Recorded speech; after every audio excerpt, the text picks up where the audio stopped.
Have you ever heard a school bell ring long after the school was supposed to be closed? Not in the afternoon, not during summer break, but at 2:17 in the morning. A single metallic ring cutting through the silence of an empty neighborhood, echoing down streets where no one should be awake, because there's a place, abandoned for over 30 years, where the lights turn on by themselves, where lockers slam shut with no hands to close them, where people swear they've seen children walking the halls, even though no one has attended classes there since 1991.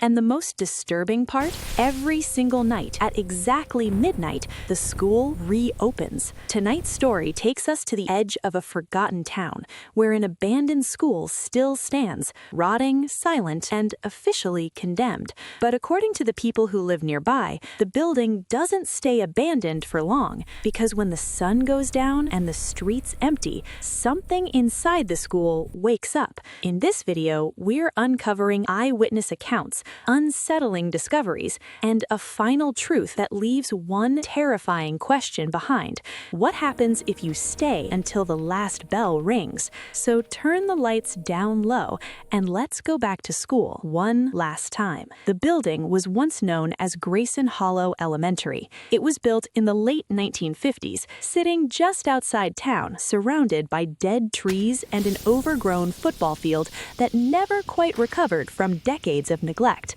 By day, it looked harmless enough, just another abandoned structure. Broken windows, peeling paint, faded murals of smiling cartoon animals slowly disappearing from the walls. But at night, no one went near it. Parents lowered their voices when driving past. Teenagers dared each other to sneak inside, but almost none of them stayed longer than a few minutes, because something about the place felt wrong. Phones lost signal the moment you stepped on the property. The air inside felt colder than the outside, even in the middle of summer, and nearly everyone reported the same sensation, the feeling of being watched, not by something hiding, but by something waiting.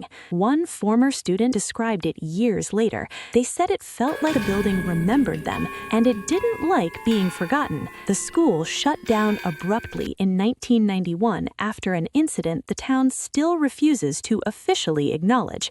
And that's when the rumors really began, because the strange activity didn't start while the school was open. It started after it was abandoned. Some places don't need people to feel alive. They absorb what's left behind: voices, fear, memories, and sometimes they replay them. But the real nightmare didn't come from rumors. It came from the nights when the lights turned back on. The first police report was filed in 1998. A night security guard from a nearby factory noticed something strange during his break. Lights, second-floor classroom lights, not flickering, not sparking, fully lit. He assumed it was squatters and called it in. When officers arrived, they found the front doors locked, windows boarded, no signs of forced entry. But inside, desks were neatly arranged, chairs pushed in, chalkboards covered in fresh writing, simple things, math problems, spelling words, and one phrase written over and over again: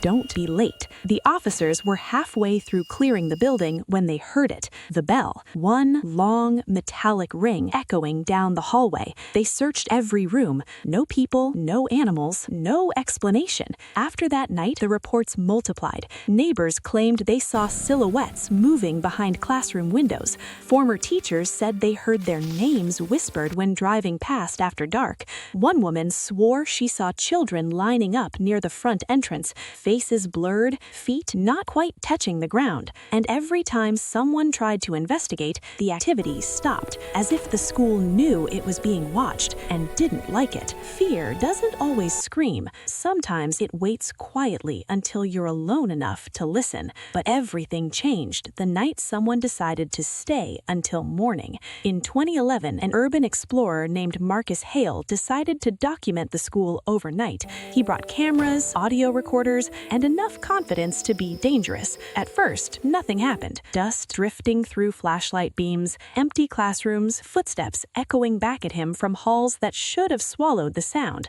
Then midnight arrived. Every light in the building turned on at once. Marcus laughed nervously, muttering something about old wiring and power surges. That's when the bell rang, and the lockers doors began to open, one by one, slowly. Inside some of them were backpacks, clean, untouched by mold or time. Inside others were notebooks, filled with handwriting that wasn't Marcus's, names of students who had died decades earlier, assignments dated years after the school had closed. Then the whispers started, children counting, teachers calling roll. When Marcus tried to leave, the front doors wouldn't open. The hallways didn't look the same anymore. Rooms stretched longer than they should have. Staircases led to floors that didn't exist on the building's blueprints. At 3:15 a.m., his camera captured something he later refused to talk about. The video cuts out, but the audio remains. Footsteps, a child laughing, and Marcus whispering, barely audible, "Class is still in session." He was found unconscious at sunrise on the front steps. He never returned to the school, and according to friends, he never slept with a light on again.